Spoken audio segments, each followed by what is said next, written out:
স্বপ্নের লাদাখ। এই স্বপ্নের লাদাখ সত্যি একটা স্বপ্নের লাদাখই বলো। দেখো জিনিসটা দেখো, এখানে সব থাকে এসব। এই যে আমার ওয়াইফ এসে গেছে, দেখছে, আনন্দ নিচ্ছে, খুব আনন্দ পাচ্ছে। এখানে মানুষজন থাকে। রাত্রিরে প্রচণ্ড ঠান্ডা, মানে ঘুম হয় না এখানে। অক্সিজেনের খুবই প্রবলেম। ব্লাড নাক দিয়ে বেরোচ্ছিল। তো এখানে কোনো ভয়ের কারণ নেই যে মারা যাবে, এইসব ব্যাপার নেই। অক্সিজেন আমাদের সাথে ছিল, কর্পূর ছিল, ভীমশিল কর্পূর খুব কাজে লেগেছে। মাথার যন্ত্রণা হয়, মাথার যন্ত্রণা ট্যাবলেট ছিল, সারা রাত ঘুম হয়নি। সকালে আমরা উঠেছি, 8টা উঠেছি, 8টার সময় উঠে আমরা এটা দেখছি। আউ হয়ে গেছে একদম, কি অবস্থা, মানে ভাবা যায় না। অসাধারণ সুন্দর প্যাংগং লেক।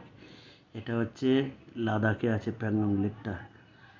তোমরা গোপালদার ভিডিও দেখতে থাকবে, সুন্দর।